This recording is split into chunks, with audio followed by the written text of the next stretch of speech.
सतगुर तिना मिलाया, जिन्ना धुरे पया संजोग।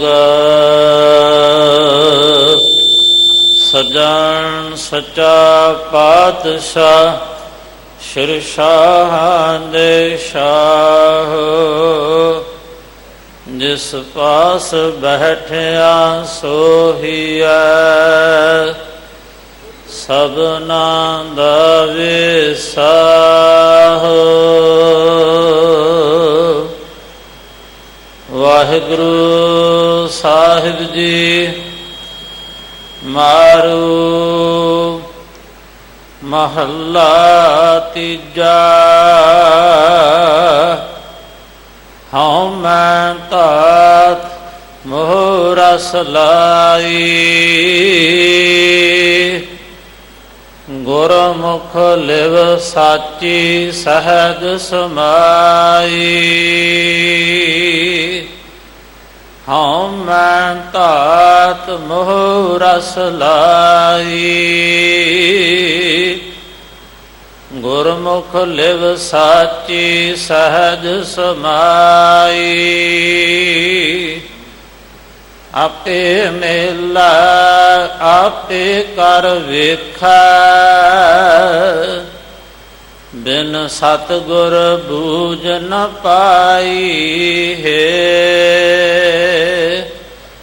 एक शब्द विचार सदा जन जागे, एक माया मोह सोए रह अपागे। आपे करे कराए आपे, और करना किशु ना जाई है। काल मार गुर शब्द निवारे, हर का नाम रखा उर तारे। सतगुर सेवा ते सुख पाया, हर का नाम समाई है। दूजा पाए फिर दीवानी, माया मोह दुख माहे समानी। बहुते पेख कर न पाए, बिन सतगुर सुख ना पाई है। किसनो कहिया जा आप कराए, जित पावै तित राह चलाए। आपे मेहरबान सुख दाता,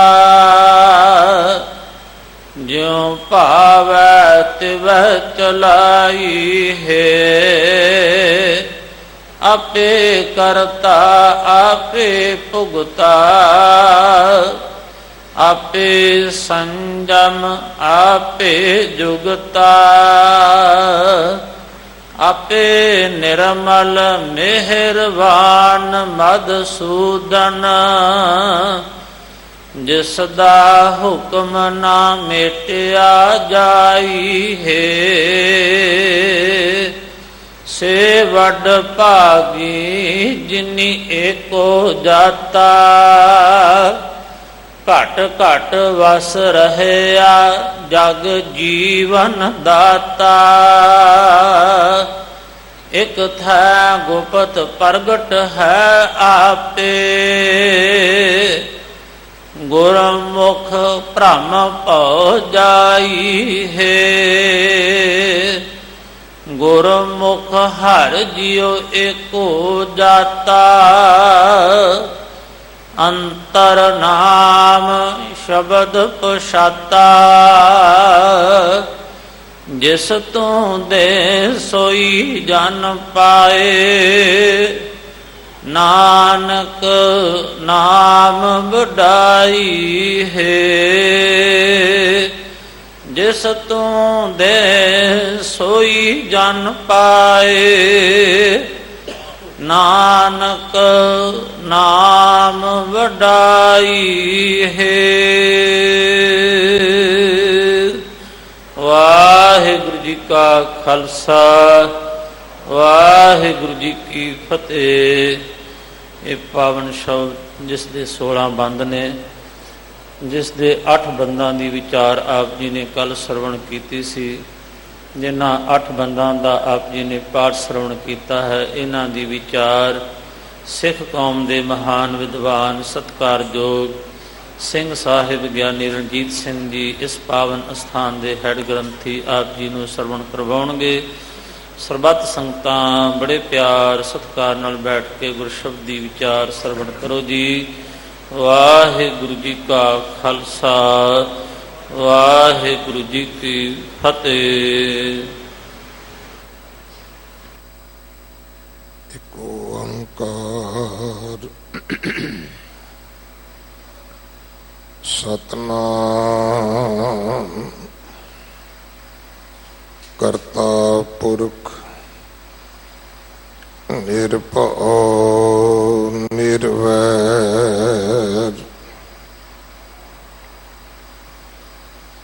ਅਕਾਲ ਮੂਰਤ ਅਜੂਨੀ ਸੈਭੰ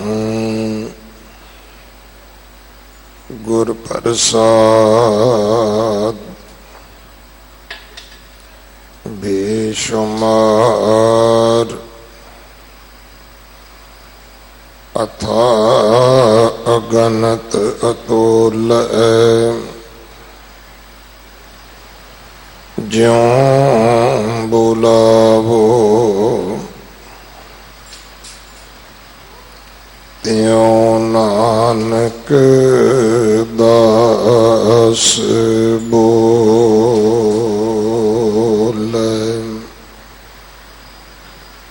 ਗੁਰੂ ਸਵਾਰੇ ਖਾਲਸਾ ਜੀ। ਵਾਹਿਗੁਰੂ ਜੀ ਕਾ ਖਾਲਸਾ, ਵਾਹਿਗੁਰੂ ਜੀ ਕੀ ਫਤਿਹ। ਆਪ ਜੀ ਵਡਭਾਗੇ ਹੋ, ਤਨਤਾ ਦੇ ਪਾਤਰ ਹੋ, ਜੋ ਅੰਮ੍ਰਿਤ ਵੇਲੇ ਤੋਂ ਅੰਮ੍ਰਿਤਮਈ ਬਾਣੀ ਦਾ ਕੀਰਤਨ, ਸਤਿਗੁਰਾਂ ਦੀ ਬਾਣੀ ਦਾ ਪਾਠ ਸਰਵਨ ਕਰ ਰਹੇ ਹੋ। 8ਵੇਂ ਪਾਤਸ਼ਾਹ ਬਾਲਾ ਪ੍ਰੀਤਮ ਸਤਿਗੁਰੂ ਜਿਸ ਡਿਠੈ ਸਭ ਦੁੱਖ ਜਾਏ,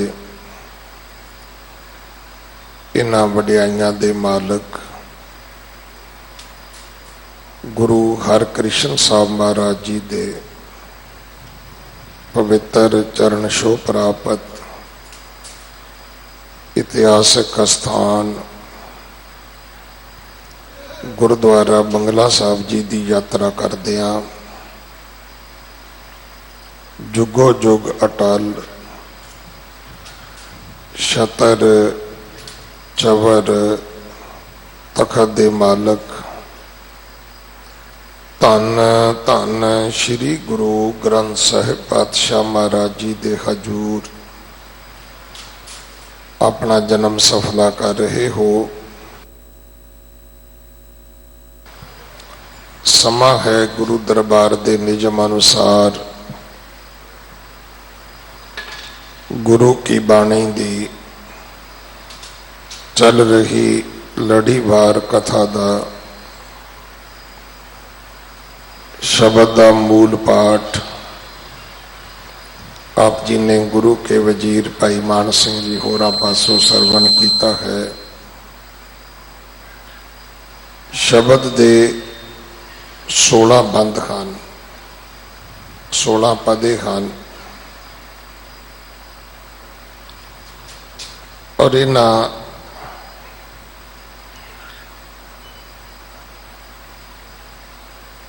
8 ਪਦਿਆਂ ਦਾ ਪਾਠ ਆਪਾਂ ਨੂੰ ਸਰਵਣ ਕਰਵਾਇਆ।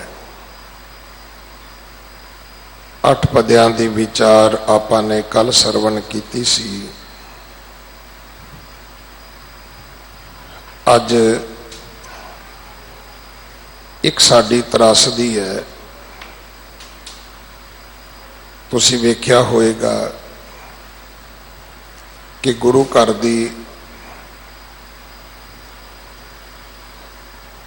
ਭਾਵੇਂ ਕਿਸੇ ਦੇ ਪਰਿਵਾਰ ਦੀ ਕੋਈ ਦੁੱਖ ਸੁੱਖ ਦੀ ਥਾਂ ਹੋਵੇ, ਅਸੀਂ ਸਤਿਗੁਰੂ ਜੀ ਦੇ ਅਦਬ ਨੂੰ, ਸਨਮਾਨ ਨੂੰ, ਮਰਿਆਦਾ ਨੂੰ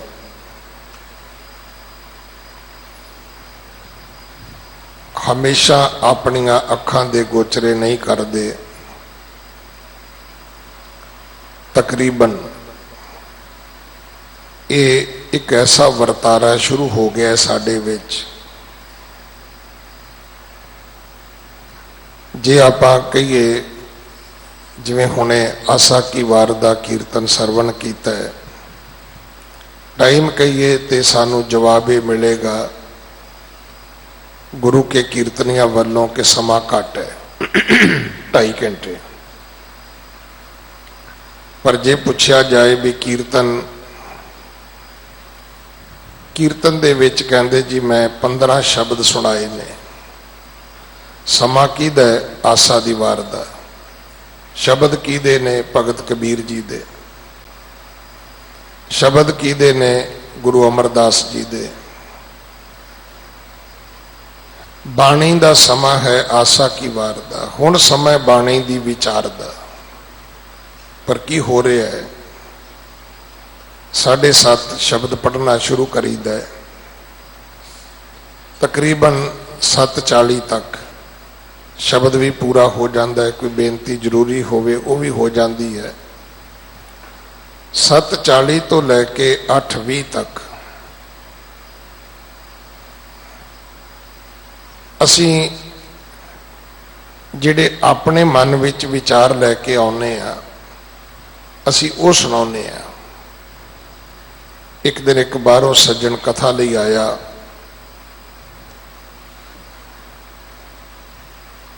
ਮੁੜ ਕੇ 10 ਵਜੇ ਮੈਨੂੰ ਮਿਲਿਆ, ਕਹਿਣ ਲੱਗਾ ਜੀ ਕਥਾ ਠੀਕ ਹੋ ਗਈ। ਇਹ ਵੀ ਇੱਕ ਟ੍ਰੈਂਡ ਹੈ, ਪਹਿਲਾਂ ਕਥਾ ਕਰਨੀ, ਫਿਰ ਲੋਕਾਂ ਨੂੰ ਫੋਨ ਕਰਕੇ ਪੁੱਛਣਾ ਵੀ ਮੈਂ ਵੱਟ ਕੱਢਤੇ ਨਾ, ਕੀ ਕਿਹੜੀ ਰੱਸੀ ਦੇ ਵੱਟ ਕੱਢੇ ਨੇ ਤੁਸੀਂ? ਗੁਰਬਾਣੀ ਦੇ ਵੱਟ ਕੱਢੇ ਜੇ ਕਿ ਗੁਰੂ ਇਤਿਹਾਸ ਦੇ ਵੱਟ ਕੱਢੇ ਕਿ ਸੰਗਤ ਦੇ ਵੱਟ ਕੱਢੇ? ਕਿਹਦੇ ਕੱਢੇ ਵੱਟ? ਮੈਂ ਕਿਹਾ ਵੀ ਸੱਜਣ, ਗੱਲ ਇਹ ਹੈ ਕਿ ਕਦੇ ਕਮੇਡੀਆਂ ਦੀ ਕੈਸਟ ਸੁਣੀ ਦੀ ਹੁੰਦੀ ਸੀ ਤੇ ਉਹਨਾਂ ਦਾ ਇੱਕ ਟ੍ਰੈਂਡ ਹੈਗਾ ਹੈ ਕਿ ਥੋੜਾ ਜਿਹਾ ਉਹਨਾਂ ਨੇ ਰਿਸ਼ਵਤਖੋਰੀ ਤੇ ਬੋਲਣਾ ਹੁੰਦਾ ਹੈ, ਥੋੜਾ ਜਿਹਾ ਉਹਨਾਂ ਨੇ ਬੇਰੁਜ਼ਗਾਰੀ ਤੇ ਬੋਲਣਾ ਹੁੰਦਾ ਹੈ, ਥੋੜਾ ਜਿਹਾ ਉਹਨਾਂ ਨੇ ਸਰਕਾਰ ਦੇ ਵਿਰੁੱਧ, ਲਾ ਐਂਡ ਆਰਡਰ ਦੇ ਵਿਰੁੱਧ ਬੋਲਣਾ ਹੁੰਦਾ ਹੈ, ਥੋੜੇ ਜਿਹੇ ਉਹਨਾਂ ਨੇ ਚੁਟਕਲੇ ਸੁਣਾਉਣੇ ਹੁੰਦੇ ਨੇ। ਕਥਾ ਸ਼ਬਦ ਦੀ ਕਥਾ ਹੈ। ਸ਼ਬਦ ਸੀ ਕੱਲ, ਜੋ ਆਇਆ ਸੋ ਸਭ ਕੋ ਜਾਸੀ। ਇਹਦਾ ਅਰਥ ਹੈ ਜੋ ਉਪਜਿਓ ਸੋ ਬਿਨਸ ਹੈ। ਜੋ ਵੀ ਕੋਈ ਮਨੁੱਖ ਪੈਦਾ ਹੋਇਆ ਹੈ ਉਹਨੇ ਜਾਣਾ ਹੀ ਜਾਣਾ ਹੈ। ਦੂਜੇ ਭਾਏ ਬੰਦਾ ਜੰਮ ਫਾਂਸੀ। ਪਰ ਹੋਇਆ ਕੀ ਹੈ? ਮਰਨ ਲਖਾਏ ਮੰਡਲ ਮੇ ਆਏ। ਜਨਮ ਤੋਂ ਲੈ ਕੇ ਮੌਤ ਤੱਕ ਦਾ ਇੱਕ ਡਿਸਟੈਂਸ ਹੈ, ਇੱਕ ਫਾਸਲਾ ਹੈ। ਇਹ ਸਮਾਂ ਲੈ ਕੇ, ਸਵਾਸਾ ਰੂਪੀ ਪੂੰਜੀ ਲੈ ਕੇ ਬੰਦਿਆ ਤੂੰ ਧਰਤੀ ਤੇ ਆਇਆ। ਇਹ ਚੌਪਈ ਸਾਹਿਬ ਦੇ ਪਾਠ, ਅਸੀਂ ਪਾਠ ਦੀ ਨਾ ਗਿਣਤੀ ਨੂੰ ਅਹਿਮੀਅਤ ਦਿੰਦੇ ਆ, ਵਿਚਾਰ ਨੂੰ ਅਹਿਮੀਅਤ ਨਹੀਂ ਦਿੰਦੇ। ਪਾਠ ਸਵਾਸ ਸਵਾਸ ਕਰੋ ਭਾਈ, ਉੱਠਦਿਆਂ ਬਹਿੰਦਿਆਂ ਬਾਣੀ ਪੜੋ, ਗੁਰਬਾਣੀ ਗਾਵੋ ਭਾਈ, ਉਹ ਸਫਲ ਸਦਾ ਸੁਖਦਾਈ। ਪਰ ਜਿਹੜੀ ਗੱਲ ਭਾਈ ਜੇਠਾ ਜੀ ਨੇ ਛੇਵੇਂ ਪਾਤਸ਼ਾਹ ਗੁਰੂ ਹਰਗੋਬਿੰਦ ਪਿਤਾ ਮਹਾਰਾਜ ਨੂੰ ਪੁੱਛੀ ਸੀ, ਆਪਾਂ ਉਹਦੇ ਵੱਲ ਵੀ ਧਿਆਨ ਦਈਏ। ਇੱਕ ਭਾਈ ਜੇਠਾ ਜੀ ਜਿਹੜੇ ਫਿਰ ਸਾਡੇ ਸਤਿਗੁਰੂ ਸੋਢੀ ਸੁਲਤਾਨ ਗੁਰੂ ਰਾਮਦਾਸ ਮਹਾਰਾਜ ਬਣੇ, ਇਹ ਉਹਨਾਂ ਦੇ ਬਚਪਨ ਦਾ ਨਾਮ ਹੈ। ਇਹ ਭਾਈ ਜੇਠਾ ਜੀ ਬੜੇ ਵੱਡੇ ਸੈਨਾਪਤੀ ਹੋਏ ਨੇ, ਬੜੇ ਵੱਡੇ ਸਿੱਖ ਜਰਨੈਲ ਹੋਏ ਨੇ ਗੁਰੂ ਹਰਗੋਬਿੰਦ ਪਿਤਾ ਮਹਾਰਾਜ ਦੀ ਫੌਜ ਵਿੱਚ। ਉਹਨਾਂ ਨੇ ਇੱਕ ਵਾਰੀ ਗੁਰੂ ਹਰਗੋਬਿੰਦ ਪਿਤਾ ਮਹਾਰਾਜ ਨੂੰ ਪੁੱਛਿਆ, ਬੇਨਤੀ ਕੀਤੀ, ਮਹਾਰਾਜ ਜਦੋਂ ਬਾਣੀ ਪੜ੍ਹਨੀ ਹੈ ਕਿਸ ਗੱਲ ਦਾ ਧਿਆਨ ਰੱਖਣਾ ਹੈ? ਤਾਂ ਸਤਿਗੁਰਾਂ ਨੇ ਜੋ ਅਗਵਾਨੀ ਬਖਸ਼ੀ, ਜੋ ਮਾਰਗ ਦਰਸ਼ਨ ਬਖਸ਼ਿਆ, ਚੂੜਾਮਣੀ ਕਵੀ ਭਾਈ ਸੰਤੋਖ ਸਿੰਘ ਜੀ ਨੇ ਸ਼੍ਰੀ ਗੁਰਪ੍ਰਤਾਪ ਸੂਰਜ ਗ੍ਰੰਥ ਵਿੱਚ ਲਿਖਿਆ ਹੈ ਕਿ ਜਦੋਂ ਵੀ ਬਾਣੀ ਪੜੋ ਇਸ ਗੱਲ ਦਾ ਧਿਆਨ ਰੱਖਣਾ ਕਿ ਕਿਆ ਗੁਰ ਕਹੈ ਕਰੇ ਹਮ ਕਹਾਂ। ਗੁਰੂ ਜੀ ਕੀ ਕਹਿੰਦੇ ਨੇ, ਕਿਉਂਕਿ ਬਾਣੀ ਗੁਰੂ ਹੈ ਬਾਣੀ, ਵਿੱਚ ਬਾਣੀ ਅੰਮ੍ਰਿਤ ਸਾਰੇ। ਗੁਰ ਬਾਣੀ ਕਹੈ ਸੇਵਕ ਜਨ ਮਾਨੈ। ਹੁਣ ਇਸ ਪੰਕਤੀ ਤੱਕ ਅਸੀਂ ਪਹੁੰਚਦੇ ਹੀ ਨਹੀਂ। ਪਹਿਲੀ ਪੰਕਤੀ ਸਾਰਿਆਂ ਨੇ ਸਟicker ਬਣਵਾ ਲਏ, ਕਾਰਾਂ ਤੇ ਲਾਤੇ, ਘਰ ਦੇ ਦਰਵਾਜ਼ਿਆਂ ਦੇ ਉੱਤੇ, ਬੂਹਿਆਂ ਦੇ ਉੱਪਰ ਲਾ ਦਿੱਤੇ। ਬਹੁਤੇ ਤੇ ਇਸ ਨੂੰ ਸੇਵਾ ਸਮਝਦੇ ਨੇ ਵੀ ਗੁਰਦੁਆਰੇ ਦੀਆਂ ਸਾਰੀਆਂ ਕੰਧਾਂ ਤੇ ਲਿਖ ਕੇ ਲਾ ਦਿਓ ਕਿ ਬਾਣੀ ਗੁਰੂ, ਗੁਰੂ ਹੈ ਬਾਣੀ।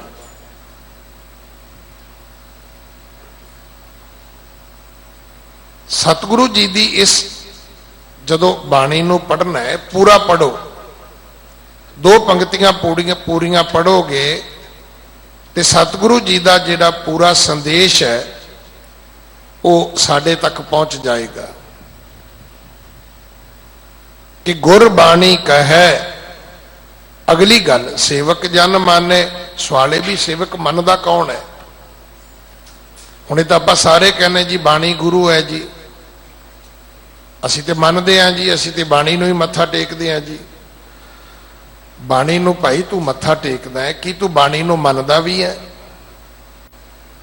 ਜੇ ਤੂੰ ਬਾਣੀ ਨੂੰ ਮੰਨਦਾ ਤੇ ਤੇਰੇ ਜੀਵਨ ਵਿੱਚੋਂ ਵਹਿਮ ਭਰਮ ਸਭ ਖਤਮ ਹੋ ਜਾਣੇ ਸੀ।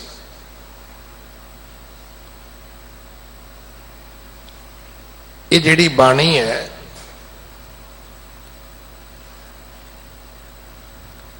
ਇਹ ਜਿਹੜੀ ਦੁਨਿਆਵੀ ਵਿਦਿਆ ਹੈ ਨਾ, ਕਹਿੰਦੇ ਉਹ ਮਨੁੱਖ ਦਾ ਤੀਸਰਾ ਨੇਤਰ ਹੈ, ਪਰ ਇਹ ਬਾਣੀ ਤਾਂ ਉਸ ਤੋਂ ਕਿਤੇ ਪਰਮ ਦਰਜੇ ਨੂੰ ਪ੍ਰਾਪਤ ਹੈ ਭਾਈ। ਜੇ ਤੂੰ ਇਸ ਬਾਣੀ ਨੂੰ ਸੁਣਦਾ, ਜੇ ਤੂੰ ਇਸ ਬਾਣੀ ਨੂੰ ਮੰਨਦਾ, ਪ੍ਰਤੱਖ ਗੁਰੂ ਨਿਸਤਾਰ ਹੈ। ਪ੍ਰਤੱਖ ਦਾ ਅਰਥ ਹੁੰਦਾ ਪ੍ਰਗਟ ਰੂਪ ਵਿੱਚ। ਸਤਿਗੁਰੂ ਜੀ ਨੇ ਤੈਨੂੰ ਇਸ ਭਵ ਸਾਗਰ ਤੋਂ ਪਾਰ ਕਰਨਾ ਸੀ ਭਾਈ। ਹੁਣ ਸਤਿਗੁਰੂ ਚੌਪਈ ਦੇ ਵਿੱਚ ਸਾਨੂੰ ਸਮਝਾਉਂਦੇ ਨੇ, ਕਾਲ ਪਾਏ ਬ੍ਰਹਮਾ ਬਪ ਧਰਾ। ਤੂੰ ਕੌਣ ਹੈ ਭਾਈ? ਬ੍ਰਹਮਾ ਜੀ ਨੇ ਜਦੋਂ ਬੱਪ ਕਹਿੰਦੇ ਨੇ ਸਰੀਰ ਧਾਰਨ ਕੀਤਾ ਤੇ ਕਾਲ ਪਾਏ। ਕਾਲ ਪਾਏ ਦਾ ਅਰਥ ਕੀ ਹੈ? ਸਮਾਂ ਪਾ ਕੇ। ਉਹਦਾ ਵੀ ਇੱਕ ਸਮਾਂ ਸੀ। ਕਾਲ ਪਾਏ ਬ੍ਰਹਮਾ ਬੱਪ ਧਰਾ, ਕਾਲ ਪਾਏ ਸ਼ਿਵਜੂ ਅਵਤਾਰਾ। ਸ਼ਿਵ ਜੀ ਨੇ ਅਵਤਾਰ ਧਾਰਨ ਕੀਤਾ, ਉਹਦਾ ਵੀ ਇੱਕ ਟਾਈਮ ਸੀਮਾ ਸੀ ਭਾਈ, ਉਹ ਵੀ ਇੱਕ ਟਾਈਮ ਬਾਉਂਡ ਸੀ। ਕਾਲ ਪਾਏ ਕਰ ਵਿਸ਼ਨ ਪ੍ਰਕਾਸ਼ਾ। ਵਿਸ਼ਨੂੰ ਜੀ ਦਾ ਪ੍ਰਕਾਸ਼ ਹੋਇਆ, ਉਹ ਵੀ ਸਮੇਂ ਦੀ ਸੀਮਾ ਵਿੱਚ ਸੀ। ਕਾਲ ਪਾਏ ਬ੍ਰਹਮਾ ਬਪ ਧਰਾ, ਕਾਲ ਪਾਏ ਸ਼ਿਵਜੂ ਅਵਤਾਰਾ, ਕਾਲ ਪਾਏ ਕਰ ਵਿਸ਼ਨ ਪ੍ਰਕਾਸ਼ਾ। ਅੱਗੇ ਕੀ ਹੈ? ਸਕਲ ਕਾਲ ਕਾ ਕੀਆ ਤਮਾਸ਼ੇ। ਤੇ ਸਮੇਂ ਦੀ ਖੇਡ ਹੈ। ਕਦੇ ਖੇਡ ਵੇਖੀ ਤੁਸੀਂ?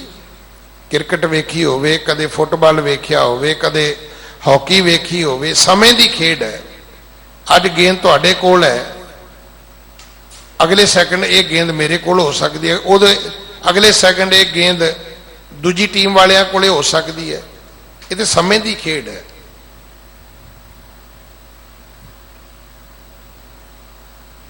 उस प्रभु परमात्मा ने तैनों संसार ते भेजिया एक समा सीमा दे के। संबत साहा लिखिया, ये दो चीज़ां नाल लिख के कलियां ने। एक संबत साल केड़ा है, एक तरीक केड़ी है। जो आया सो सब को जासी, दूजे भाए बांधा जम फांसी। पर तू की कीता? जिन्हें भेजिया सी उहदा ते मुड़ के कदे चेता भी नहीं कीता। विचों गर्भ है निकल आया, खसम वसार दुनी चित लाया। दूजे भाए बांधा जम फांसी। ऐसे दूजे मोह प्यार दे विच तू फसिया है कि अपने गलों में जम की फांसी पा ली है, रस्सी पा ली है। ये मोह ममता जिहड़ी है, ये जम की फांसी मत सोचना कि जिदन असी मरन लगते उदन जम कोई रस्सी लैके आउंदा है। रस्सी तो असी अपने गल च आप ही पा के तुरे फिरदे हैं।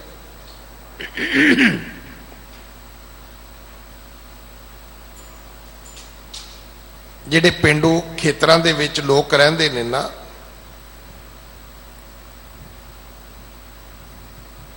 खास करके जिहड़े मवासियां नूं, पशुआं नूं, जानवरां नूं पालदे ने, वो जिहड़ा जानवर अवैड़ा वेखण ना उहदे गल विच संगल खुला छड्ड दिंदे ने, नहीं तो एक डाहा जिहा बन दिंदे ने, गल च रस्सा पा के उहदे विचकार एक डंडा जिहा बन देना। प्रभु परमात्मा ने अपने इस जिहड़ी उन्हें रचना की है, जिहड़ा उन्हें संसार रचे है, उहदी विधि ऐसी बनाई है। जदों असी इस मर्यादा चों बाहर निकलांगे, ये उस अवैड़े पशु दे वांग जिवें उहदे गल विच मालक जां संगल खुला छड्ड दिंदा है, जां उहदे गल विच लंबा रस्सा छड्ड दिंदा है जिहड़ा उहदे अपने ही पैरां च अड़ी जांदा है। साडे गल विच एक जम की फांसी अपने आप पै जाती। करना की, मुड़ के मालक ने सिर्फ रस्सी फड़नी है। उन्हें कहना भाई हुण तू इधर नूं चल, तेरा समा ते पूरा हो गया। सतगुर राखे से जन उभरे, साचे साच समाई है। पर जिन्होंने सतगुरु रखेगा वो बच जाणगे। भाई ये संसार कादी खेड है? ये जिहड़ा संसार है ये एक खेड है। पुछो गुरु कलगीधर पिता जी नूं, वो कहते ने मैं हूं परम पुरख को दासा, देखण आयो जगत तमाशा। प्रभु परमात्मा ने की कीता है? उन्हें एक खेड पाई है। उस खेड दे विच ये मोह दा, ममता दा, ये काम दा, क्रोध दा, हंकार दा एक वर्तारा वरतदा है। कोई विरला मनुख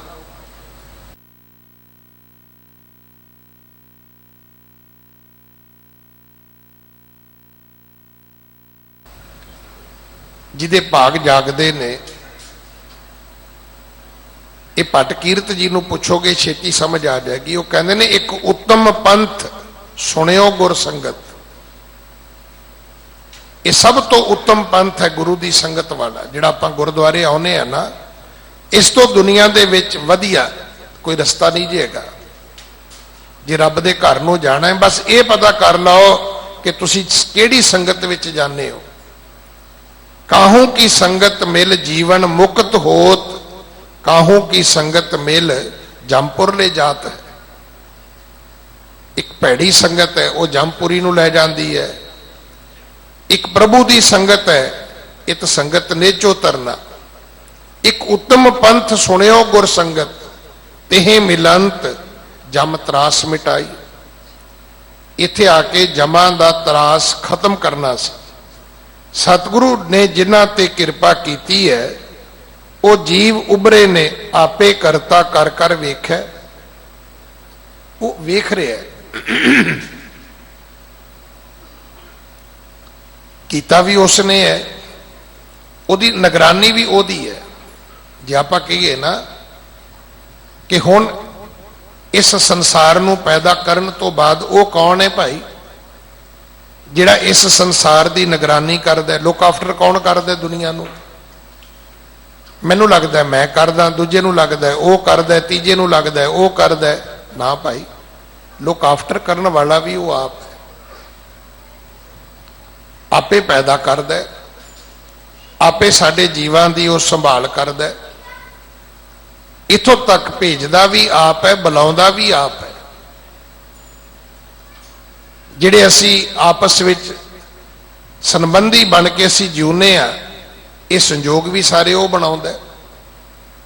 ਇਹ ਸੰਜੋਗ ਵਿਜੋਗ ਦੋਇ ਕਾਰ ਚਲਾਵੇਂ, ਲੇਖੇ ਆਵੇਂ ਭਾਗ। ਫਿਰ ਕੀ ਕਰਨਾ ਚਾਹੀਦਾ? ਆਦੇਸ਼ ਤਿਸੈ ਆਦੇਸ਼। ਨਮਸਕਾਰ ਕਰੋ ਭਾਈ, ਉਸ ਨੂੰ ਨਮਸਕਾਰ ਕਰੋ। ਆਦ ਅਨੀਲ ਅਨਾਦ ਅਨਾਹਤ ਜੁਗ ਜੁਗ ਏਕੋ ਵੇਸ। ਯੁੱਗ ਬਦਲਦੇ ਗਏ ਪਰ ਉਸ ਪ੍ਰਭੂ ਪਰਮਾਤਮਾ ਦਾ ਕੋਈ ਵੇਸ ਨਹੀਂ ਬਦਲਿਆ। ਉਹ ਅੱਜ ਵੀ ਨਿਰਾਕਾਰ ਹੈ। ਉਹ ਸਤਯੁਗ ਵਿੱਚ ਵੀ ਨਿਰਾਕਾਰ ਸੀ, ਉਹ ਤ੍ਰੇਤੇ ਵਿੱਚ ਵੀ ਨਿਰਾਕਾਰ ਸੀ, ਉਹ ਦੁਆਪਰ ਵਿੱਚ ਵੀ ਨਿਰਾਕਾਰ ਸੀ, ਉਹ ਅੱਜ ਵੀ ਨਿਰਾਕਾਰ ਹੈ। ਜਿਸ ਨੂੰ ਨਦਰ ਕਰੇ ਸੋਈ ਜਨ ਲੇਖੈ। ਜਿਹਦੇ ਤੇ ਉਹ ਆਪਣੀ ਕਿਰਪਾ ਕਰਦਾ ਹੈ ਉਹੀ ਮਨੁੱਖ ਉਹਦੇ ਘਰ ਵਿੱਚ ਪ੍ਰਵਾਨ ਹੁੰਦਾ, ਲੇਖੇ ਵਿੱਚ ਪੈਂਦਾ। ਅਸੀਂ ਨਾ ਬੈਂਕ ਜਾਈਏ, ਪੈਸੇ ਜਮ੍ਹਾਂ ਕਰਾ ਕੇ ਨਾ ਇੱਕ ਪਾਸਬੁੱਕ ਜੀ ਚੁੱਕੀ ਫਿਰਦੇ ਆ, ਕਹਿੰਦੇ ਜੀ ਇੱਥੇ ਐਂਟਰੀ ਵੀ ਕਰ ਦਿਓ। ਅਸੀਂ ਕਿਸੇ ਨੂੰ ਪੈਸੇ ਉਧਾਰ ਦਈਏ ਤੇ ਆਪਣੇ ਘਰ ਵੀ ਲਿਖੀ ਦੇ, ਤਾਂ ਉਹਨੂੰ ਵੀ ਕਹੀਦਾ ਭਰਾ ਜੀ ਲਿਖ ਲਿਆ ਜੇ ਪੈਸੇ ਵਾਪਸ ਆ ਜਾਣ ਤੇ ਉਹ ਵੀ ਕਹਿੰਦਾ ਹੈ ਭਾਜੀ ਉਹ ਜਿਹੜੇ ਤੁਸੀਂ ਲਿਖੇ ਸੀ ਉਹ ਕਲਮ ਕੱਟ ਦਿਆ ਜੇ ਹੁਣ ਤੁਸੀਂ। ਲੇਖੇ ਦੇ ਅਰਥ ਬੜੇ ਸੌਖੇ ਨੇ। ਉਹੀ ਉਸ ਪ੍ਰਭੂ ਪਰਮਾਤਮਾ ਦੇ ਘਰ ਵਿੱਚ ਪ੍ਰਵਾਨ ਚੜਿਆ ਭਾਈ। ਬਾਕੀ ਨਹੀਂ ਤਾਂ ਇਹ ਤਾਂ ਐਵੇਂ ਵਰਤਾਰਾ ਹੈ ਜਿਹੜੀ ਬਾਕੀ ਅਸੀਂ ਪ੍ਰਕਿਰਿਆ ਦੇ ਵਿੱਚ ਗਵਾਚੇ ਫਿਰਦੇ ਆ। ਗੁਰਮੁਖ ਗਿਆਨ ਤਿਸ ਸਭ ਕਿਛ ਸੂਝੈ, ਅਗਿਆਨੀ ਅੰਧ ਕਮਾਈ ਹੈ। ਇਹ ਤਾਂ ਕਿਸੇ ਗੁਰਮੁਖ ਨੂੰ ਸੋਝੀ ਮਿਲਦੀ ਹੈ, ਨਹੀਂ ਤਾਂ ਅਗਿਆਨੀ ਬੰਦੇ ਅੰਧ ਕਮਾਈ ਜਾਂਦੇ। ਸਾਨੂੰ ਸਾਰਿਆਂ ਨੂੰ ਲੱਗਦਾ ਕਿ ਮੇਰੇ ਬੜੇ ਕੰਮ ਬਾਕੀ ਨੇ, ਮੈਂ ਬਹੁਤ ਕੁਝ ਦੁਨੀਆ ਤੇ ਕਰਕੇ ਜਾਣਾ ਹੈ, ਪਰ ਇਹ ਸਾਰਾ ਕੁਝ ਵਿਅਰਥ ਹੈ।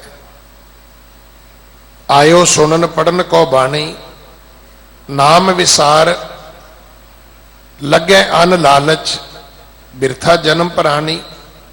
ਪ੍ਰਾਣੀ ਤੂੰ ਆਇਆ ਲਾਹਾ ਲੈਣ, ਲੱਗਾ ਕਿ ਤੱਕ ਫਕੜੇ, ਸਭ ਮੁਕਦੀ ਚੱਲੀ ਰਹਿਣ। ਬਾਕੀ ਜੋ ਕੁਝ ਵੀ ਹੈ, ਜੇ ਕਦੇ ਇਹ ਸਮਝ ਆਈ ਨਾ, ਅਸੀਂ ਗੁਰੂ ਦੇ ਚਰਨਾਂ ਤੇ ਬਾਰ-ਬਾਰ ਮੱਥਾ ਟੇਕਾਂਗੇ ਕਿ ਸੱਚੇ ਪਾਤਸ਼ਾਹ ਨੇ ਜਿਹੜਾ ਸਾਨੂੰ ਗ੍ਰਸਥ ਧਰਮ ਦਿੱਤਾ, ਜਿਹੜੀ ਸਾਨੂੰ ਜੀਵਨ ਜਾਚ ਦਿੱਤੀ, ਇਹਦੇ ਨਾਲ ਇਸ ਯਾਤਰਾ ਨੂੰ ਪੂਰਾ ਕਰਨਾ ਹੋਰ ਵੀ ਸੁਖੈਨ ਹੋ ਗਿਆ। ਕਰਮ ਭੂਮੀ ਤੇ ਪਰਮਾਤਮਾ ਨੇ ਸਾਨੂੰ ਸਰੀਰ ਦੇ ਰੂਪ ਵਿੱਚ ਦੇ ਦਿੱਤੀ ਸੀ ਭਾਈ, ਕਿ ਸਰੀਰ ਖੇਤ ਵਿੱਚ ਤੂੰ ਕਰਮਾਂ ਰੂਪੀ ਬੀਜ ਬੀਜਣੇ ਨੇ। ਕਿਸੇ ਗੁਰਮੁਖ ਨੂੰ ਗਿਆਨ ਮਿਲਦਾ ਹੈ, ਸੋਝੀ ਮਿਲਦੀ ਹੈ, ਨਹੀਂ ਤਾਂ ਅਗਿਆਨੀ ਬੰਦਾ ਅੰਧ ਕਮਾਉਂਦਾ ਰਹਿੰਦਾ ਹੈ। ਮਨਮੁਖ ਸਹਿਸਾ ਬੂਝ ਨਾ ਪਾਈ। ਮਨਮੁਖ ਤੇ ਸਹਿਮੇ ਰਹਿੰਦੇ ਨੇ, ਡਰੇ ਰਹਿੰਦੇ ਨੇ, ਸਮਝ ਉਹਨਾਂ ਨੂੰ ਆਉਂਦੀ ਕੋਈ ਨਹੀਂ। ਮਰ ਮਰ ਜੰਮੇ ਜਨਮ ਗਵਾਈ, ਇਸੇ ਕਰਕੇ ਉਹ ਜੰਮਦੇ ਨੇ, ਮਰਦੇ ਨੇ। ਤੇ ਜਿਹੜਾ 84 ਲੱਖ ਜੂਨਾਂ ਤੋਂ ਬਾਅਦ ਇਹ ਮਨੁੱਖਾ ਜਨਮ ਮਿਲਿਆ ਸੀ, ਇਹ ਵੀ ਗਵਾਚ ਗਿਆ। ਇਹ ਤੇਰੀ ਅਵਸਰ, ਇਹ ਤੇਰੀ ਬਾਰ, ਘਟ ਭੀਤਰ ਤੂੰ ਦੇਖ ਵਿਚਾਰ। 84 ਲੱਖ ਜੋਨ ਸਬਾਈ, ਮਾਨਸ ਕੋ ਪ੍ਰਭ ਦੀ ਵਡਿਆਈ। ਇਸ ਪੌੜੀ ਤੇ ਜੋ ਨਰ ਚੂਕੈ, ਸੁਆਏ ਜਾਏ ਦੁੱਖ ਪਾਏਂਦਾ। ਗੁਰਮੁਖ ਨਾਮ ਰਤੇ ਸੁਖ ਪਾਇਆ, ਸਹਿਜੇ ਸਾਚ ਸਮਾਈ ਹੈ। ਕੋਈ ਗੁਰਮੁਖ ਬਣਿਆ, ਕੋਈ ਗੁਰੂ ਦੀ ਸ਼ਰਨ ਆਇਆ, ਕਿਸੇ ਨੇ ਗੁਰੂ ਵਾਲੇ ਪਾਸੇ ਮੁਖ ਕੀਤਾ, ਤੇ ਸਤਿਗੁਰੂ ਕਹਿੰਦੇ ਨੇ ਉਹਨੂੰ ਸੱਚ ਦੀ ਪ੍ਰਾਪਤੀ ਹੋਈ, ਉਹ ਸਹਿਜ ਵਿੱਚ ਸਮਾ ਗਿਆ। ਜਿਹੜਾ ਗੁਰਮੁਖ ਇਹਦਾ ਅਰਥ ਇਹ ਨਹੀਂ ਕਿ ਉਹ ਕਿਰਤ ਨਹੀਂ ਕਰਦਾ, ਉਹ ਕਰਮ ਨਹੀਂ ਕਰਦਾ, ਬਿਲਕੁਲ ਕਰਦਾ। ਕਿ ਉਹ ਆਪਣੇ ਪਰਿਵਾਰ ਦੀ ਪਰਵਰਿਸ਼ ਨਹੀਂ ਕਰਦਾ, ਬਿਲਕੁਲ ਕਰਦਾ ਜੀ। ਔਰ ਇਸ ਤੋਂ ਵੱਡੀ ਕੋਈ ਦੁਨੀਆ ਦੀ ਉਦਾਹਰਣ ਨਹੀਂ। ਜਗਤ ਗੁਰੂ ਗੁਰੂ ਨਾਨਕ ਦੇ ਪਿਤਾ ਮਹਾਰਾਜ ਆਪ ਨਾਰਾਇਣ ਕਲਾ ਧਾਰ ਜਗ ਮੈਂ ਪਰਵਰਿਓ। ਉਹਨਾਂ ਦੇ ਪਵਿੱਤਰ ਜੀਵਨ ਨੂੰ ਬੜੀ ਸੰਜੀਦਗੀ ਨਾਲ ਪੜ੍ਹਨ ਦੀ, ਸਮਝਣ ਦੀ ਲੋੜ ਹੈ। ਪਰ ਸਾਡੀਆਂ ਤੇ ਦੋ ਤਿੰਨ ਗੱਲਾਂ ਤੇ ਸਾਰੀ ਆ ਕੇ ਸੂਈ ਅੜੀ ਹੋਈ ਹੈ। ਕੋਈ ਕਹਿੰਦਾ ਜੀ ਕਿਵੇਂ ਗੋਪਾਲ ਪਾਂਧੇ ਨੇ ਪੜ੍ਹਾ ਦਿੱਤਾ ਜੀ, ਉਹ ਤਾਂ ਪੜ੍ਹੇ ਪੜ੍ਹਾਏ ਸੀਗੇ ਜੀ। ਕੋਈ ਕਹਿੰਦਾ ਜੀ ਉਹਨਾਂ ਨੇ ਜਨੇਊ ਨਹੀਂ ਪਾਇਆ ਜੀ। ਅਸੀਂ ਕੁਝ ਬਾਹਰ ਮੁਖੀ ਮੇਰੇ ਸਤਿਗੁਰੂ ਪਿਤਾ ਜੀ ਦੀਆਂ ਜਿਹੜੀਆਂ ਕੁਝ ਪ੍ਰਗਟ ਰੂਪ ਦੇ ਵਿੱਚ ਕੋਈ ਕਰਾਮਾਤਾਂ ਸੀ, ਕੇਵਲ ਅਸੀਂ ਉਹਨਾਂ ਤੋਂ ਜਾਣੂ ਹੋਏ ਆ ਜੀ। ਕਿ ਸਾਨੂੰ ਪਤਾ ਹੈ ਕਿ ਜਿਸ ਦਿਨ ਸੁਲਤਾਨਪੁਰ ਲੋਧੀ ਤੋਂ ਉਹਨਾਂ ਨੇ ਧਰਤ ਲਕਾਈ ਨੂੰ ਸੋਧਣ ਦੀ ਯਾਤਰਾ ਸ਼ੁਰੂ ਕੀਤੀ ਹੈ, ਉਦੋਂ ਉਮਰ ਕਿੰਨੀ ਸੀ ਉਹਨਾਂ ਦੀ? ਉਦੋਂ ਉਮਰ ਉਹਨਾਂ ਦੀ 30 ਸਾਲ ਤੋਂ ਵੱਡੀ ਸੀ। ਉਸ ਤੋਂ ਪਹਿਲਾਂ ਉਹਨਾਂ ਨੇ ਮੋਦੀ ਖਾਨਾ ਵੀ ਚਲਾਇਆ। ਬਾਬਾ ਸ਼੍ਰੀ ਚੰਦ ਬਾਬਾ ਲਖਮੀ ਦਾਸ ਜੀ ਦਾ ਜਨਮ ਵੀ ਹੋ ਚੁੱਕਿਆ ਹੈ। ਉਹਨਾਂ ਨੇ ਪਰਿਵਾਰ ਦੀ ਪਰਵਰਿਸ਼ ਦੀ ਜ਼ਿੰਮੇਵਾਰੀ ਆਪਣੀ ਭੈਣ ਬੇਬੇ ਨਾਨਕੀ ਨੂੰ ਸੌਂਪ ਦਿੱਤੀ ਹੈ। ਗੱਲਾਂ ਅਸੀਂ ਜਦੋਂ ਵੀ ਕਰਦੇ ਆ ਨਾ, ਵੱਡੀਆਂ ਗੱਲਾਂ ਕਰਦੇ ਆ। ਆਪਣਾ ਦੇਹ ਚੁਰੂ ਭਰ ਪਾਣੀ ਤੈ ਨਿੰਦੈ ਜੇ ਗੰਗਾ ਆਨੀ। ਆਪ ਕਿਸੇ ਨੂੰ ਪਾਣੀ ਪਿਆਉਣ ਜੋਗੇ ਨਹੀਂ ਹੈਗੇ, ਨਿੰਦਿਆ ਕਰਾਂਗੇ ਤਾਂ ਸ਼ਿਵ ਜੀ ਦੀ ਕਰਾਂਗੇ। ਦੇਖੋ ਇੱਕ ਮੱਤ ਹੈ, ਉਹਨਾਂ ਦੀ ਮਨੌਤ ਹੈ ਵੀ ਉਹ ਗੰਗਾ ਨੂੰ ਉਹ ਲੈ ਕੇ ਆਏ ਨੇ, ਉਹਨਾਂ ਨੂੰ ਮੁਬਾਰਕ ਹੈ। ਆਪ ਤੂੰ ਪਾਣੀ ਪਿਆਉਣ ਜੋਗਾ ਨਹੀਂ, ਨਿੰਦਿਆ ਤੂੰ ਕਰੇਗਾ ਤੇ ਦੂਜੇ ਮਨੌਤ ਦੇ ਧਰਮ ਦੇ ਲੋਕਾਂ ਦੇ ਇੱਕ ਇਸ਼ਟ ਨੂੰ ਤੂੰ ਟਾਰਗੇਟ ਬਣਾ ਕੇ ਕਰੇਗਾ। ਆਪ ਤੇ ਤੂੰ ਪਾਣੀ ਦਾ ਗਲਾਸ ਕਿਸੇ ਨੂੰ ਦੇਣ ਜੋਗਾ ਨਹੀਂ ਹੈ ਭਾਈ। ਅਸੀਂ ਕੋਈ ਗੱਲ ਸਿੱਖੀ ਹੈ? ਗੁਰੂ ਨਾਨਕ ਦੇ ਪਿਤਾ ਮਹਾਰਾਜ ਦੇ ਬਾਰੇ ਪਰਥਾਏ ਤੁਸੀਂ ਆਪ ਜੀ ਸਮਝਾਓ ਕਿ ਜਦੋਂ ਪਿਤਾ ਜੀ ਚੜ੍ਹਾਈ ਕੀਤੇ, ਮਾਤਾ ਜੀ ਚੜ੍ਹਾਈ ਕੀਤੇ, ਸਤਿਗੁਰੂ ਉੱਥੇ ਨਹੀਂ ਸਨ। ਜਦੋਂ ਸਤਿਗੁਰੂ ਜੋਤੀ ਜੋਤ ਸਮਾਉਣ ਲੱਗੇ ਤੇ ਉਹਨਾਂ ਨੇ ਜੋ ਕੁਝ ਭਾਈ ਲਹਿਣੇ ਨੂੰ ਬਖਸ਼ਿਆ ਕਿ ਉਹਦੇ ਵਿੱਚ ਉਹਨਾਂ ਨੇ ਆਪਣੇ ਪੁੱਤਰਾਂ ਨਾਲ, ਆਪਣੇ ਪਰਿਵਾਰ ਨਾਲ ਕੋਈ ਬੇਇਨਸਾਫੀ ਕੀਤੀ ਹੈ? ਦੁਨੀਆ ਦੇ ਵਿੱਚ ਏਡੀ ਵੱਡੀ ਜਸਟਿਸ ਤੁਹਾਨੂੰ ਕਿਤੇ ਨਹੀਂ ਮਿਲੇਗੀ।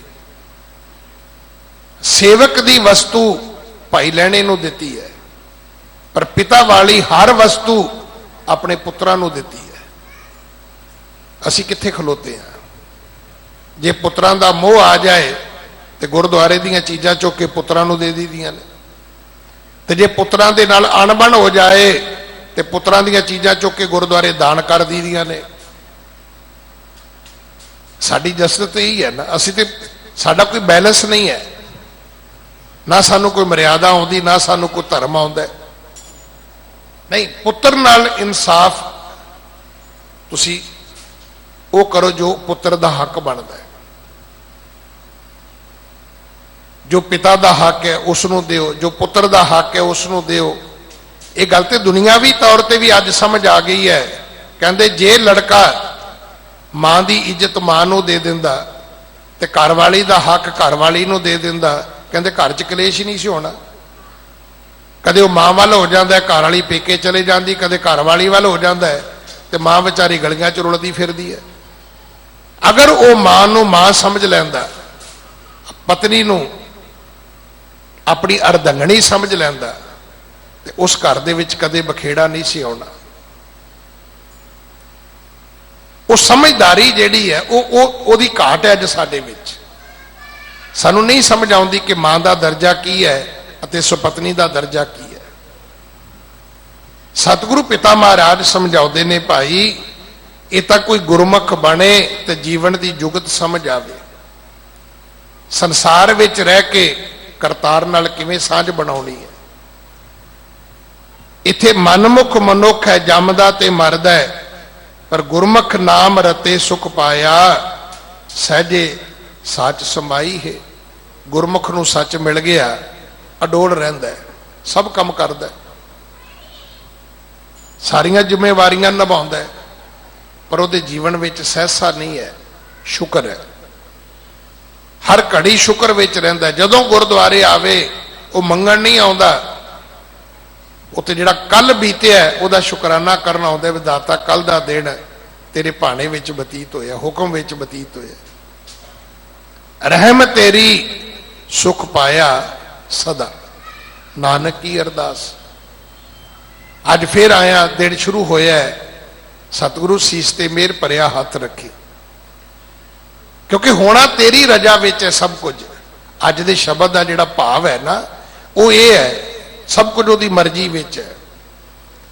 कि सानू राजी रहना आउंदा है, कि असी खुश रहना सीख लिया उसकी मर्जी विच, साडा कीता कुछ नहीं हुंदा।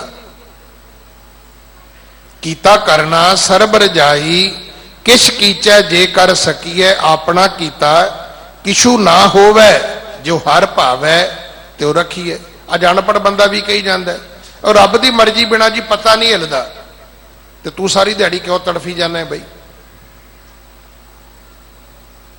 तू कहना जी पता नहीं हिलदा, जे पता नहीं हिलदा तो तू की समझदा है बाकी सारा कुछ आप ही हिली जाता है? ना भाई, उसकी मर्जी बिना तू भी नहीं हिलदा, उसकी मर्जी बिना कोई भी नहीं हिलदा। सबनी छालां मारियां करता करे सो होए, जै जै तेरा हुक्म तिवें तिव होमना, जै जै रखे आप तै जाए खड़ोवना। जिथे तू रखना है, तू करता सचियार मैंडा साई, जो तो भावै सोई थीसी, जो तू दे सोई हो पाई। मैं तो बड़ी बारी बेनती की है, सनातन मत का एक बहुत बड़ा धर्म ग्रंथ है गीता, उहदे एक श्लोक दे अर्थ अमूमन तुहानू बसां ट्रकां कारां दे विच थां पर थां तुहानू लिखिया मिलेगा। वो की है? कहते समय से पहले भाग्या से ज्यादा कभी किसी को कुछ नहीं मिलता। कि सारी दुनिया भज्जी फिरदी है, वो अमीर हो जाती है। सियासत में सारी दुनिया भज्जी फिरदी है कि वो राष्ट्रपति बन जाती है। सारे बंदे व्यापार विच भज्जे फिरदे कि वो वड्डे वड्डे जेड़े जिन्हां दे अज दुनिया विच कहंदे जी ये पहले 10 विचों ने, उन्हां विच उन्हां दी उस लिस्ट विच उन्हां दा नाम शामिल हो जाता है? नहीं हुंदा। असल गल यह है कि जिथे जिथे रब ने सानू रखिया रहना तो असी उत्थे है। हाँ, असी अपना जतन जरूर करते हैं, जतन तू गुरमुख बन के भी करेगा। गुरमुख नूं तां सगों उल्टा पहला हुक्म की है, तू किरत करनी है। अज मनमुख हो सकता है, उन्हें जी मैं बड़ा काम कर लिया जी, हुण मैं छड्ड दिता है जी। हो सकता है माया का लालची भी कहे मेरे को माया बड़ी आ गई है, मैं छड्ड दिता है। पर तुहानूं गुरमुख मरण तक नहीं कदे मिलेगा जिहड़ा ये कहे मैं किरत छड्ड दित्ती है। हो सकता है उन्हें धन दे लालच वाली छड्ड दित्ती होवे, पर परोपकार वाली फिर नहीं छड्डेगा। मैं एक दिन पहला भी बेनती की सी कि मैं एक भैन नूं फोन किया है, मैं कहा जी कित्थे हो? कहंदे घरे आ। मैं कि घरे ही रहना है? कहंदे नहीं वीर जी मैं 4 बजे ना बच्चों को पढ़ाउण जानी है। तो मैं हसन लग गया, मैं कि जी 4 बजे किहड़ा स्कूल लगदा है? कहंदे साडी कलोनी दे कोल ना झुग्गियां ने, ते 4 बजे मैं उन्हां दे बच्चों को पढ़ाउण जानी है। तुसीं सोच सकते हो, अज हर बंदा टीचर बनना चाहता है, पर किसी कॉन्वेंट स्कूल का, किसी पब्लिक स्कूल का, किसी एसी स्कूल का, किसी हाई फाई स्कूल का, जिदे बड़े चंगे ग्रेड होण, गरीबां दे बच्चों को पढ़ावे ते ਔਰ ਇਸ ਨੂੰ ਆਪਣਾ ਮਾਣ ਮਹਿਸੂਸ ਕਰੇ ਹੋ। ਇਹ ਵੀ ਕਿਰਤ ਹੈ। ਕਿਰਤ ਕੱਲੀ ਉਹ ਨਹੀਂ ਹੁੰਦੀ ਜਿਹਦੇ ਚੋਂ ਪੈਸੇ ਨਿਕਲਦੇ ਨੇ, ਕਿ ਜੇ ਉਹਦੇ ਕੋਲ ਸਮਾਂ ਹੈ, ਜੇ ਉਹਦੇ ਕੋਲੇ ਗਿਆਨ ਹੈ, ਤੇ ਜ਼ਰੂਰੀ ਨਹੀਂ ਕਿ ਟਿਊਸ਼ਨ ਲਈ ਪੜਾਉਣਾ ਹੈ ਤੁਸੀਂ। ਤੁਹਾਡੇ ਧਰਮ ਨੇ, ਤੁਹਾਡੇ ਗੁਰੂ ਨੇ ਤੁਹਾਨੂੰ ਇੱਕ ਸਿੱਖਿਆ ਦਿੱਤੀ ਹੈ ਕਿ ਤੁਸੀਂ ਭਾਈ ਜੇ ਤੁਹਾਡੇ ਕੋਲ ਗਿਆਨ ਹੈ ਤੇ ਤੁਹਾਨੂੰ ਇਹ ਵੀ ਸੰਸਾਰ ਵਿੱਚ ਵੰਡ ਕੇ ਛਕਣਾ ਚਾਹੀਦਾ ਹੈ। ਸਤਿਗੁਰੂ ਪਿਤਾ ਮਹਾਰਾਜ ਸਮਝਾਉਂਦੇ ਨੇ, ਧੰਦੇ ਦੇ ਵਿੱਚ ਧੰਦੇ ਧਾਵਤ ਮਨ ਭਇਆ ਮਨੂਰਾ, ਫਿਰ ਹੋਵੇ ਕੰਚਨ ਭੇਟੇ ਗੁਰ ਪੂਰਾ, ਆਪੇ ਬਖਸ਼ ਲਏ ਸੁਖ ਪਾਏ ਪੂਰੇ ਸ਼ਬਦ ਮਲਾਈ ਹੈ। ਧੰਦੇ ਦੇ ਵਿੱਚ ਜਿਹੜਾ ਸਿਰਫ ਮਾਇਆ ਨੂੰ ਸਮਰਪਿਤ ਸੀ, ਕਹਿੰਦੇ ਤੇਰਾ ਮਨ ਹੋ ਗਿਆ ਸੜੇ ਲੋਹੇ ਵਰਗਾ। ਕਦੋਂ ਤੈਨੂੰ ਫਿਰ ਗੁਰੂ ਮਿਲੇਗਾ, ਪੂਰਾ ਗੁਰੂ, ਇਹ ਸੜੇ ਲੋਹੇ ਦਾ ਫਿਰ ਪਿਓਰ ਸੋਨਾ ਬਣਾਏਗਾ, ਫਿਰ ਤੈਨੂੰ ਕੰਚਨ ਕਰੇਗਾ। ਆਪੇ ਬਖਸ਼ ਲਏ ਸੁਖ ਪਾਏ ਪੂਰੇ ਸ਼ਬਦ ਮਲਾਈ ਹੈ। ਪਰ ਇਹ ਸਭ ਕੁਝ ਆਪੇ ਹੀ ਕਰਦਾ ਹੈ। ਗੁਰਦੁਆਰੇ ਕੌਣ ਲੈ ਕੇ ਆਉਂਦਾ, ਕਦੇ ਪਤਾ ਹੈ ਆਪ ਜੀ ਨੂੰ? ਆਪੇ ਸੰਗਤ ਸੱਦ ਬਹਾਲ ਹੈ, ਆਪੇ ਵਿਦਾ ਕਰਾਵੇ।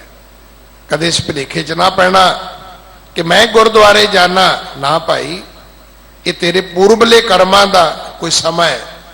ਸਤਿਗੁਰੂ ਤੈਨੂੰ ਰੋਜ਼ ਉਠਾਉਂਦੇ ਨੇ, ਲੈ ਕੇ ਆਉਂਦੇ ਨੇ। ਹੁਣ ਇਹ ਤੇਰੀ ਸੋਚ ਹੈ ਕਿ ਤੂੰ ਗੁਰਦੁਆਰੇ ਆ ਗਿਆ, ਤੈਨੂੰ ਗੁਰੂ ਜੀ ਲੈ ਆਏ ਨੇ, ਹੁਣ ਤੂੰ ਕੀ ਕਰਨਾ ਹੈ? ਤੂੰ ਬਾਣੀ ਸੁਣਨੀ ਹੈ, ਤੂੰ ਇੱਥੇ ਆ ਕੇ ਸ਼ਬਦ ਸੁਰਤ ਦੀ ਸਮਾਧੀ ਲਾਉਣੀ ਹੈ,